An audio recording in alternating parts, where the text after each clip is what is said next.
Hello friends, स्मार्टो systems की accounts की इस सीरीज़ में आपका स्वागत है। इस सीरीज़ में हम जानकारी ले रहे हैं जीएसटी के बारे में, अर्थात गुड्स एंड सर्विसेज टैक्स के बारे में। पिछले सेशन में हमने जानकारी ली थी इंडियन बिजनेस सिनेरियो क्या है, टैक्सेशन सिस्टम क्या है इंडिया में, टैक्सेस किस किस प्रकार के हैं। इस सेशन में हम जानकारी लेंगे जीएसटी क्या है, उसकी इम्प्लीमेंटेशन और इसके अतिरिक्त और भी बहुत सारी चीज़ों की जानकारी हम इस सेशन में लेने वाले हैं।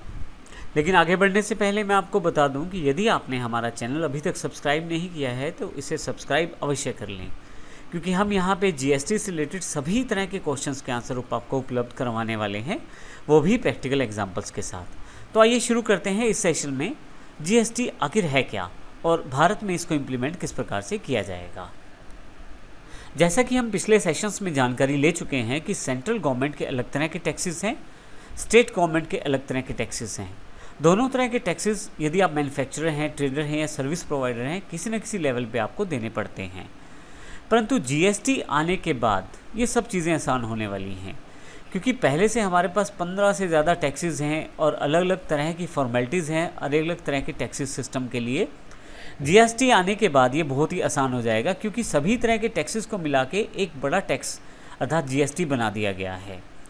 यह प्रारूप में सिंपल है और आपको बिजनेस करने में मदद भी आसानी से करेगा और आपको इससे और हम इसके सभी बेनिफिट्स की जानकारी जीएसटी के बेनिफिट सेक्शन में भी अवश्य लेंगे।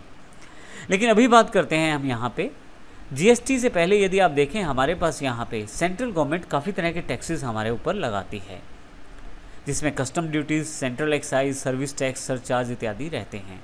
इसी तरह से स्टेट गवर्नमेंट भी काफ़ी तरह के टैक्सेस हम पे लगाती है, जैसे वैल्यू एडिड टैक्स अर्थात वैट, ऑक्ट्राई या state excise taxes, central sales taxes जैसे जिसको हम सीएसटी भी कहते हैं। इसके अतिरिक्त भी बहुत सारे टैक्सेस स्टेट गवर्नमेंट के द्वारा लगाए जाते हैं। तो कुल मिला के यदि हम कहें तो इन दोनों तरह के टैक्सेस को अगर एक इकट्ठा कर दिया जाए और एक आसान प्रारूप बना दिया जाए तो उसे जीएसटी हम कह सकते हैं। परिभाषा के रूप में यदि हम जीएसटी की बात करें तो जीएसटी एक इनडायरेक्ट टैक्स अवेलेबल होने वाला है इंडिया में, जिसमें लगभग सभी पहले टैक्सेस को एक सिंगल टैक्स फॉर्मेट में कन्वर्ट कर दिया जाएगा, जिसे हम जीएसटी कहेंगे, और ये दोनों पर अप्लाई होगा, चाहे गुड्स पे या सर्विसेज पे। इसके साथ ही भारत एक अलग दौर में चला जाएगा जीएसटी के साथ, जिसमें बिजनेस करना बड़ा आसान हो जाएगा और आपकी कॉस्ट कटिंग भी हो जाएगी। और आप देखेंगे आने वाले बेनिफिट्स को समझने के साथ, आने वाले जीएसटी के बेनिफिट्स को समझने के साथ हम देखेंगे कि कस्टमर के लिए भी काफ़ी बेनिफिट इसका रहेगा। यदि हम जीएसटी के इम्प्लीमेंटेशन की बात करें तो भारत में जैसे हमारे पास 3 तरह के बिजनेस सिनेरियो थे, मैन्युफैक्चरर, ट्रेडर और सर्विस प्रोवाइडर। और हमने देखा कि सेंट्रल गवर्नमेंट के टैक्सेस अलग तरह के हैं, स्टेट गवर्नमेंट के अलग तरह के हैं। तो जीएसटी का प्रारूप कुछ इस प्रकार से बनाया गया है कि सेंट्रल गवर्नमेंट के जो टैक्सेस हैं उसको मिल पाएँ और स्टेट गवर्नमेंट के जो टैक्सेस हैं वो भी उनको मिल पाएँ। अर्थात जो टैक्सेस सेंट्रल गवर्नमेंट से संबंधित हैं वो सेंट्रल गवर्नमेंट को मिल जाएँ और जो स्टेट गवर्नमेंट से संबंधित टैक्सेस हैं वो स्टेट गवर्नमेंट को मिल जाएं। इसके लिए जीएसटी को कुछ इस प्रकार से बनाया गया है कि दोनों पक्षों को कोई भी नुकसान ना हो। इसके लिए जो टैक्सेस इंडियन बिजनेस सिनेरियो में, चाहे आप मैन्युफैक्चरर हैं, ट्रेडर हैं या सर्विस प्रोवाइडर हैं, यदि आप सेंट्रल गवर्नमेंट को जो टैक्सेस पे करते थे उन्हें मर्ज करके सीजीएसटी बना दिया गया है, ताकि सेंट्रल गवर्नमेंट को वो सभी टैक्सेस मिल पाएँ जो पहले से उसको मिलते आ रहे हैं। इसी तरह से यदि आप राइट हैंड साइड की तरफ देखें तो स्टेट गवर्नमेंट को जो टैक्सेस मिलते थे, जैसे VAT, CST, octroi state excise इत्यादि, ये सभी को मिलाकर एक टैक्स बना दिया गया है एसजीएसटी अर्थात स्टेट जीएसटी, जो स्टेट गवर्नमेंट को मिलेगा। तो इस प्रकार से मुख्यतः 2 टैक्सेस यहाँ पे सीजीएसटी और एसजीएसटी बनाए गए हैं। सीजीएसटी जो है सेंट्रल गवर्नमेंट से संबंधित रहेगा और एसजीएसटी जो है वो स्टेट गवर्नमेंट से संबंधित रहेगा।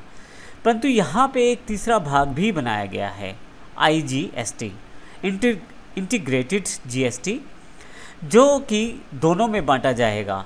एक भाग सेंट्रल गवर्नमेंट को मिलेगा और दूसरा स्टेट गवर्नमेंट को।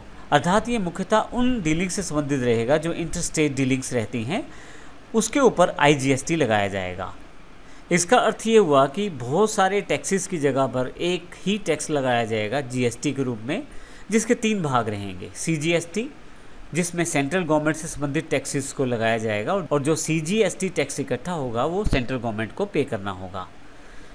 एसजीएसटी, जो स्टेट जो स्टेट गवर्नमेंट से संबंधित है, जितना भी टैक्स आप SGST के रूप में लेते हैं वो स्टेट गवर्नमेंट को पे करना होगा। और यदि आप इंटर स्टेट डीलिंग्स में कार्य करते हैं तो IGST टैक्स आपको लेना पड़ेगा, जिसका कुछ भाग सेंट्रल गवर्नमेंट को मिलता है और कुछ भाग स्टेट गवर्नमेंट को मिलता है। अब यदि हम इस टैक्सेशन सिस्टम को समझने की कोशिश करें तो हमारे पास ये ड्यूल टैक्सेशन सिस्टम भारत में आ रहा है। अगर हम इसको प्रॉपर रूप में देखें तो अब कुछ यहाँ से आपको कुल मिलाकर पिक्चर क्लियर होगी GST के बारे में। जैसे कि यदि आप मैन्युफैक्चरर, ट्रेडर, सर्विस प्रोवाइडर कुछ भी हैं, अर्थात गुड्स में या सर्विसेज में किसी भी तरह से आप कार्य करते हैं, और यदि विद इन स्टेट आप कुछ बेचते हैं या खरीदते हैं तो आपको CGST और SGST चार्ज करना है या पे करना है। इसका अर्थ ये हुआ कि यदि आप अपनी ही स्टेट में कार्य करते हैं तो आपको CGST और SGST ही पे करना है।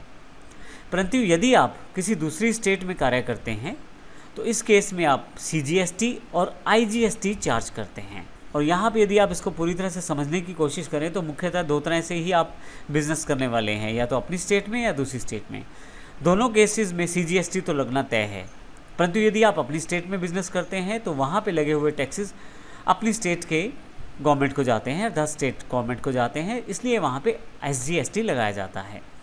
परंतु यदि आप किसी दूसरी स्टेट में बिजनेस करते हैं तो उस केस में CGST तो लगेगा, दोनों में लगेगा, लेकिन यहाँ पे IGST भी साथ में लगेगा।